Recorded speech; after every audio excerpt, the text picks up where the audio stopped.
Do you ever feel stuck, like you are living your life on autopilot? Are you ready to shift into high gear and reach the success you so richly deserve? Welcome to the Play Big Movement podcast. I am your host, Sharon Lechter, entrepreneur, business strategist, and best-selling author. Playing big is not about settling for good enough or being comfortable. It is about reaching your highest potential and achieving your greatest success. Join me in my Play Big movement as I interview top experts in business, money, and entrepreneurship, all ready to serve you and to help you play big, be number one in your field, live your legacy, and create maximum impact. Welcome to this segment of the Play Big Movement podcast. Today I have the one and only Angela Totman, and we're going to talk about a very important part of playing big. And I've shared this on many occasions, the importance of having systems, systems that allow you to do what you do more effectively. And without the systems, you can't scale. Well, part of creating systems is also building in the accountability for those systems. And my accountability is sitting on my left. She's the one that really keeps things moving in the right direction. And when I start getting excited about new opportunities, she tends to rein me in and have us relook at priorities. So I thought as part of this podcast series, we really ought to talk about the importance of accountability. So Angela, thank you for taking your time today. Thank you for having me on your show. What an honor. So Angela has been working with me for almost 17 years. And I hired her when we were at Rich Dad, right as an intern out of ASU. She was in the accounting department. And she had a little hiatus for about a year, but came back to work with me at Pay Your Family First. So I will say it is by far one of the top decisions I've ever made. And she makes my life so much easier. And that's a whole concept of playing big, is surrounding yourself with people that make your life easier. So thank you for that. And I want you to share, she didn't like to speak initially. She was afraid of being on stage. And then that all changed. She's quite the dynamo. So I'm very proud of her. And thank you. You're very welcome. So let's talk about accountability, because you've taken what you do and created a system around that, right? Right. Well, it's interesting because my perspective on accountability is a little bit different than I think. A lot of people hear the word accountability and they think to themselves, oh no, I'm going to get caught not doing what I should, or it's this, there's this negative connotation associated with the idea of accountability. Well, I truly believe that accountability is not meant to tear you down. There's no finger wagging necessary as part of accountability. I believe that accountability, if done well, should lift you up and should really be a part of your support system for playing big, either in your personal life or in your business life, whatever it is that you're doing. And so really that's my goal in what we do here with the work we do together in the Play Big movement, is that there's accountability built in so that it supports moving forward and accomplishing what the overall mission is. Well, and you really kind of divide it into 3 steps. So why don't you kind of start at the beginning? Well, sure. In order to be accountable to yourself or to anybody, first you have to understand what the expectations are.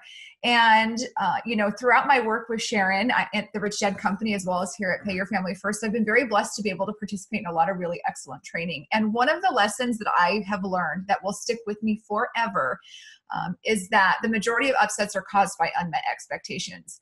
I truly believe that. I have seen that ring true over and over and over again, both in personal settings as well as business settings. And so establishing expectation is very important. How do you know that you're doing what you are meant to do if you don't know what that is? And so, and there's multiple parts of expectation as well. So first you need to know who's involved. So for example, if we schedule a podcast and you're interviewing somebody, we have an established system in place for who is going to send out the information for connecting on the podcast. We have an established system in place for sending out the release and making sure it gets sent back to us. And then there being quality control on the podcast. And you talk about systems a lot. And I think people think of systems as very robotic or something that's done by technology. And it does help when those things are available, if technology is available and you can automate systems. But really, systems is a set of activities and tasks that support an end goal. So systems can still be very personal. And that's an important distinction, because your expectation is that when people do business with you, it feels personal. So we automate some things, but we have a personal touch with people that are being interviewed on your podcast, for example. That's done by a member of the team here, myself or someone else. And so one of the most important parts of expectation is that you're very clear on who's involved.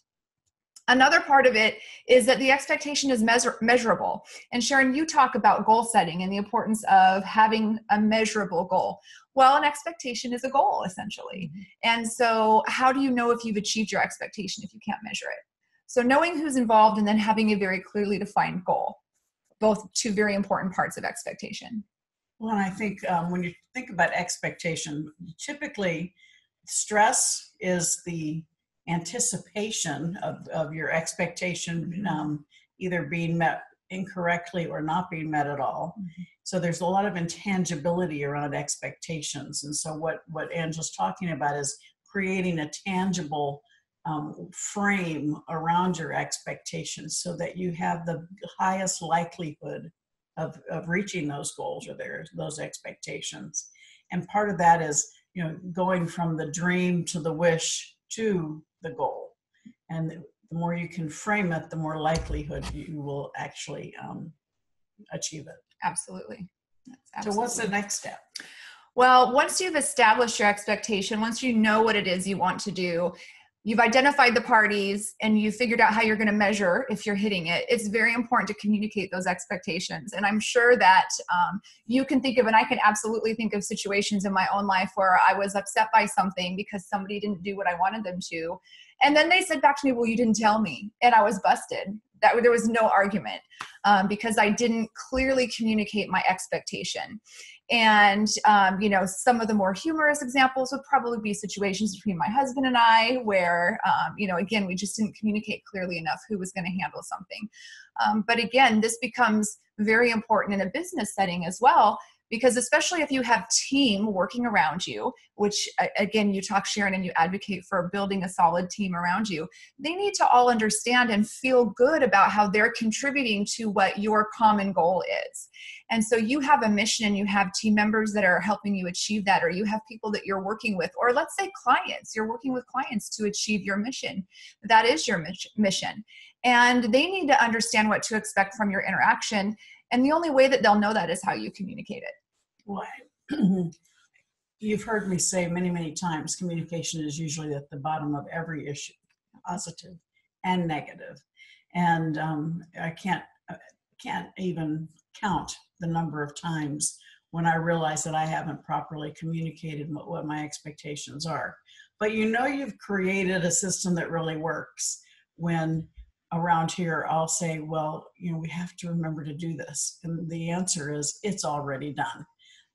So that knows you have the right team around you and you have systems in place to make sure that the expectations are set, the communication has been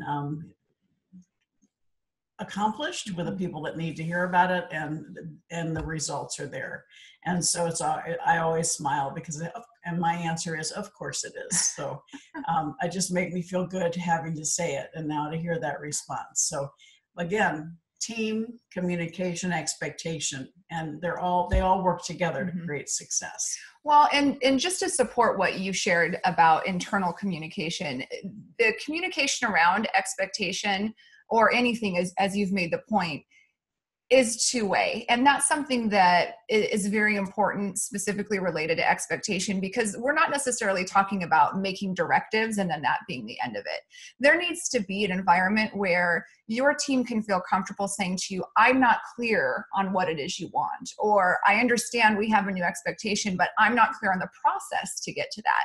And so again, this isn't just a matter of writing a manual or creating a step-by-step system. It's really a step more above that. It's about being sure that you've clearly communicated what those expectations are, and that people are really engaged and enrolled in the importance of it.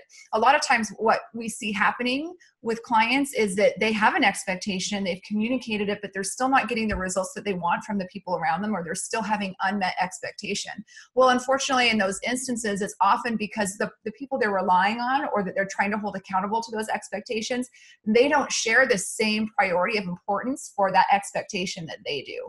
And so communication being a two-way road, and ensuring that all parties involved are equally invested in what that expectation is critical. Well, I think also for those of you that are CEOs or the entrepreneurs for the team, it's inherently part of your responsibility to acknowledge and to be aware of what you have and have not communicated. So the best example is I'm on the road a lot, so I'll be at an event and my team is not there with me. And so a lot of things happen over that period of 1 or 2, 3 days. And it is my responsibility to download or debrief with the team as to what all happened, what the follow-up needs to happen. And if I don't do that properly, then I'm actually stunting the growth of my business, because there are people waiting for follow-up. And that's something that I've been guilty of. So again, we continue to try and fine-tune that system to make sure the follow-up that we need to do is there. And, to the point where the pendulum swings in the opposite direction, because Angela will I'll copy her on the same email 2 or 3 times. And she says, I got it. So, but part of it is making sure that you are communicating. And the same thing with the term that I coined, swoop and poop, whereas you just kind of come and you dump it and you expect everybody to get things done right away. Again, that has to sit into what they're already scheduled to be done. And sometimes it requires reprioritizing, and that's that communication that you have to have with your team to say, okay, how does this shift? We just got an email in yesterday, and it from someone that I met 4 or 5 months ago that wanted to do this whole new project with me.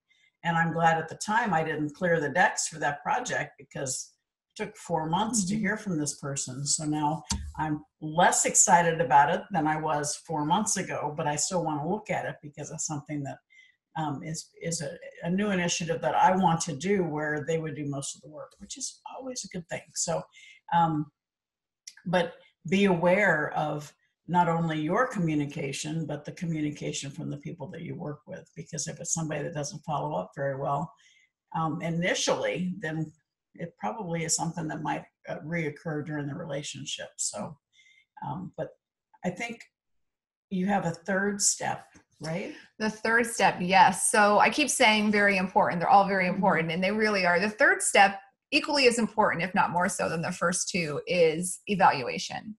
So you set your expectation, you communicate your expectation, and everybody goes about to do their job to meet that expectation and to move your business forward or to achieve your mission. And if you're never looking back and reflecting at how you're doing, it's very difficult to ensure that you're always maximizing your opportunity and maximizing the skills of those around you. And so sometimes it can be intimidating, or, I don't know, you could think of the employee review process or any particular process where you have to look back and say, how did I do? This is really at the crux of what accountability is, because if you haven't looked back to see if you achieved it, then you can't make adjustments. And making adjustments is not about admitting to failure. That's one thing that's very important to understand, first of all. I think a lot of times people feel like, if I'm being held accountable to something and somebody called me on not achieving it, I must have failed. Well, there's 2 steps before evaluation. And so really the 3-step process gives you an objective way to go back and say, where did my process or system not necessarily support me in meeting this expectation? And again, reflecting back is the only way to do that. And so being able to objectively look back with all parties involved and say, our expectation was that we were going to produce we're going to grow 10% in sales over the last quarter. And our expectation was we were going to do this based on X, Y, and Z happening. Well, great. You clearly created that expectation. You clearly communicated that expectation. And in the evaluation process, you can go back and say, did X, Y, and Z all happen? If they did, and I still didn't meet that expectation, then I know to move on to the next factor in the equation. And, for type A entrepreneurs, the word accountability and the word evaluation tend to be like, that means you have to take time to do stuff that is not, you don't think is forward progression, but it is, because by doing that, you can fine tune your systems and create a more streamlined approach to what you want. And so that's where it's so important to have the right team around you, because you need the team that's going to hold you accountable and the team that's going to be able to evaluate where you are, what's accomplished, and then bring you the executive summary so you can make the decisions you need to streamline it. And so it's really important. As an example, a few years ago, we had a group coaching program, and we had an accountability call, and that was the lowest attended call that we would have.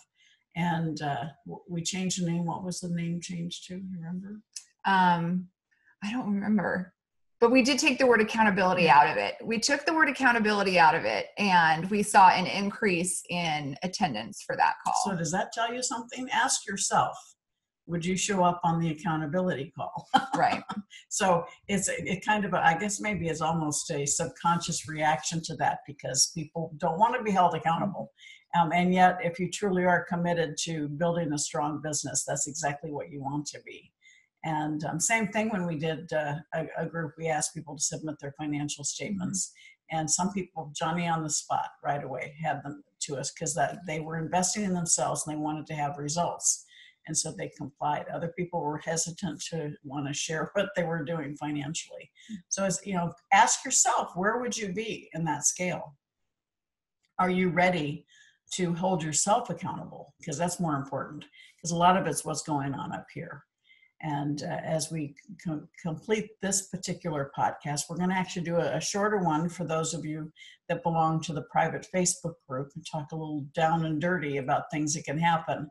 And if you're not a member yet, please go ahead and join the private Facebook group, the Play Big Movement with Sharon Lechter, and we will see you on the other side. So thank you, Angela. Last words for the folks.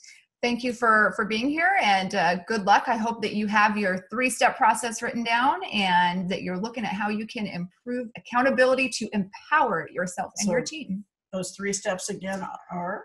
The 3 steps are establishing expectation, communicating expectation, and then evaluation. Great. And be accountable. Join the Facebook group. See you on the other side. Thank you for listening to this segment of the Play Big Movement podcast. Please subscribe to iTunes and leave us a review, as well as join us in other areas of social media, Twitter, Instagram, and LinkedIn at Sharon Lechter, and for Facebook, author Sharon Lechter. Thank you so much and have a fabulous day.